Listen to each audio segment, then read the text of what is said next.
जो भी हुआ है हमारी फैमिली के साथ, ये एक ऐसा लॉस है जो कभी भर नहीं सकता है। मेरे फादर को, मेरे अंकल को, हम लोगों के सामने उन पे फायरिंग हुआ and they were shot dead in one go. उनके जैसे अच्छे लोगों के साथ ऐसा होता है। मतलब हम लोग सुनते हैं ना कि अच्छे लोगों के साथ हमेशा बुरा होता है, वो हमने देखा अपने खुद की आंखों से। तो मैं चाहती हूँ कि गवर्नमेंट मेरे लिए मेरा घर चलाने का कुछ मेरा इंतजाम करे, और दूसरी बात तो मेरी बेटी को जॉब दिलाए। एक्चुअली ये जो भी हुआ है हमारी फैमिली के साथ, ये एक ऐसा लॉस है जो कभी भर नहीं सकता है। मेरे फादर को, मेरे अंकल को, हम लोगों के सामने उन पे फायरिंग हुआ and they were shot dead in one go. और वो सब होने के बाद उनको यहाँ पे लेके आना, उनके सब रिचुअल्स, जो लास्ट रिचुअल्स थे वो मैंने किए एंड वो इतना अनबेरेबल था कि मैं जिंदगी में कभी भूल नहीं सकती। जो भी मैंने देखा, जो भी अभी हम लोग जो भी फेस कर रहे हैं, मतलब लोग आ रहे हैं, हम लोग वो इंसिडेंट के बारे में बता रहे हैं, तो वो क्या हो रहा है, रिपीट कर करके हमें वो, मतलब वो जैसे बोलते हैं ना कि कुछ रिपीट करते हैं हम लोग तो वो लर्न हो जाता है, ब्रेन में फिट हो जाता है। तो वो इतना फिट हो गया है ना कि अभी हम लोग आंख भी बंद करते तो वो दिखता है कि जो भी हुआ था हम लोगों के साथ। तो वैसे भी वो बहुत ही इतना दर्दनाक है कि हम लोग कभी उसको भूल नहीं सकते। आपके फादर के बारे में कैसे मेरे फादर कैसे चलता था आपका, उसके बारे में थोड़ा। मेरे फादर बहुत ही अच्छे इंसान थे। किसी से भी आप पूछो तो वो आपको वही बताएंगे। आपने देखा भी होगा कि इतने लोग उनसे प्यार करते हैं कि जब हम लोग उनको एयरपोर्ट से इधर लेके आए तो हम लोगों से पहले ऑलमोस्ट 100 से ज्यादा लोग हमारे घर के बाहर खड़े थे। उनका स्वभाव ही ऐसा था ना कि अगर आप उनको नए मिले हो ना तो आपको 1 घंटे में वो अपना ऐसा दोस्त बनाएंगे कि आपको लगेगा 10 साल से आप उनको जानते हो। मतलब उनके मेरे एज के भी फ्रेंड्स है। इतना उनका नेचर बहुत अच्छा था। मतलब और किसी को भी हेल्प करो, जो भी तकलीफ में दिखे उसको पहले जाके हेल्प करो, ऐसा उनका नेचर था।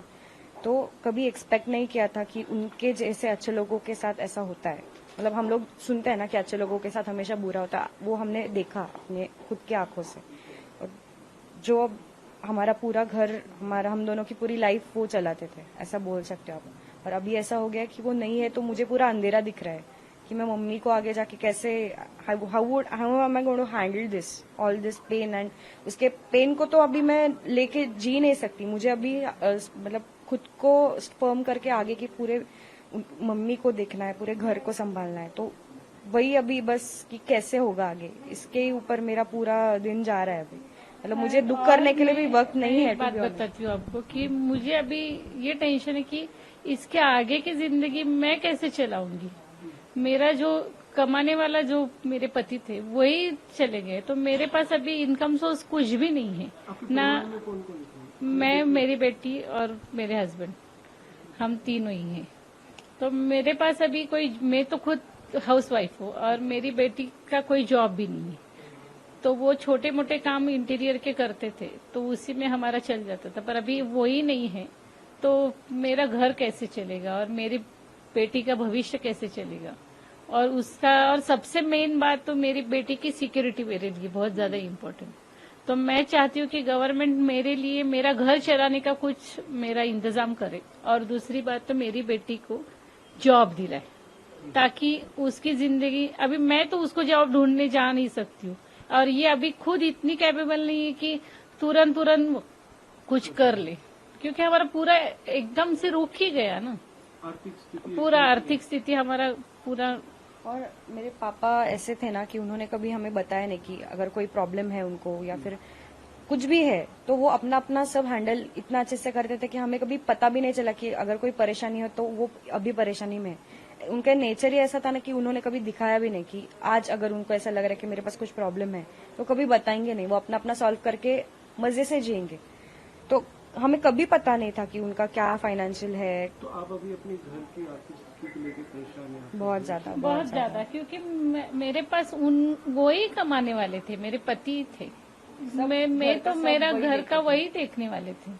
पर अब क्या अपेक्षा है आपकी सरकार? मेरा अपेक्षा है कि अभी जब तक इसको जब तक जॉब नहीं लगा देते गवर्नमेंट, तब तक वो मेरा घर चलाए। कुछ कंपनसेशन कुछ तो मुझे देना चाहिए ना। और दूसरी बात, इसको जॉब लगाए, और इसका सिक्योरिटी मेरे लिए बहुत इम्पोर्टेंट है। बच्ची ने हमने देखा कि एकदम बेटे की तरह एक बेटा मेरा मैं चाहती, मुझे आज कोई गम नहीं है कि मुझे बेटा नहीं है, क्योंकि ये बेटे से बढ़कर उसने अपने पापा और वो जो उनके फ्रेंड थे उनको वहां से अकेले फेस करके सफर करके उनको यहाँ पे लाया है। तो वो एक बेटे की तरह लड़ी है वहां पर और उनको लेके आई है। तो मैं चाहती हूँ कि उसके लिए सरकार ने, वो अपनी ही बेटी है ऐसा समझकर उसका जॉब और मेरा घर चलाने का कुछ तो बंदोबस्त करना ही चाहिए।